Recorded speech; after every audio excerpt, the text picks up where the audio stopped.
RFM, la chronique du jour. Bonjour Abdoulaye Cissé. Bonjour Georges. Alors c'est simple, on n'arrive plus à sortir de l'autoroute à péage à certains endroits, Keur Massar et Rufisque Cap des Biches, et les acteurs se refilent le bébé entre Eiffage et Ageroute. Dans cette chronique, vous évoquez la guerre des sorties. C'est quand même un peu gonflé de la part de Gérard Sénac, patron de Eiffage, de la société d'autoroute à péage, de nous dire que son infrastructure s'arrête une fois que la barrière se lève à la sortie.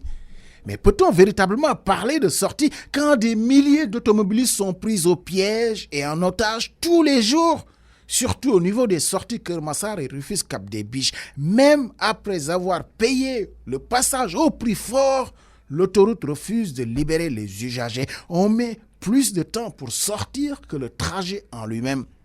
En se défilant et en refilant le bébé à l'Ageroute et donc à l'État, le patron de Eiffage fait preuve d'un égoïsme qui n'a de nom que son portefeuille, les bons points de la concession autoroutière, c'est-à-dire le fric pour lui. Et s'il y a des investissements à consentir pour améliorer la qualité de l'utilisation de l'ouvrage, ce n'est pas lui, c'est les autres. Dire que l'autoroute s'arrête une fois que la barrière se lève est pourtant d'une évidence qui crève les yeux.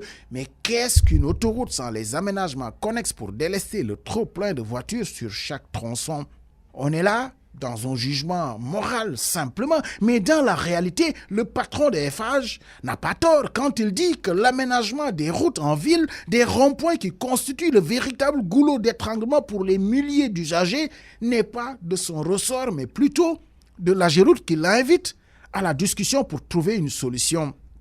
De discussion dans le langage du chef d'entreprise, c'est juste de savoir qui va payer la facture. La saturation de l'autoroute à péage pose avec acuité un problème majeur qui est le mal le plus profond de notre société, la planification, ou plutôt l'absence de planification qui frise le manque de vision de nos dirigeants. Comment n'a-t-on pas prévu des aménagements qui vont avec la concession autoroutière pour une utilisation efficiente de l'infrastructure? Quel est l'intérêt d'avoir une autoroute à péage en plus si par ailleurs on perd du temps et de l'argent pour rentrer du travail le soir ou juste vaquer à ses occupations?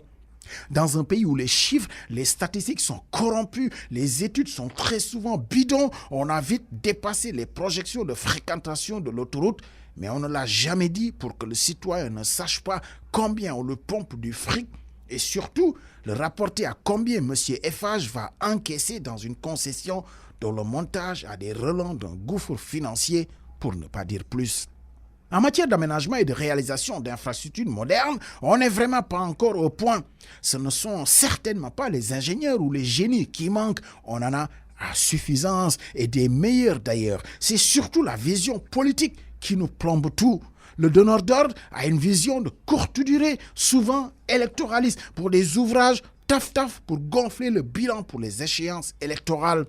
On a fait la VDN, voie de dégagement nord, pour se rendre compte, moins de 5 ans après, qu'il faudra presque refaire l'essentiel, c'est-à-dire fermer encore à des endroits essentiels parce que, bien évidemment, il faut des passerelles, des autoponts pour utiliser le nouveau langage.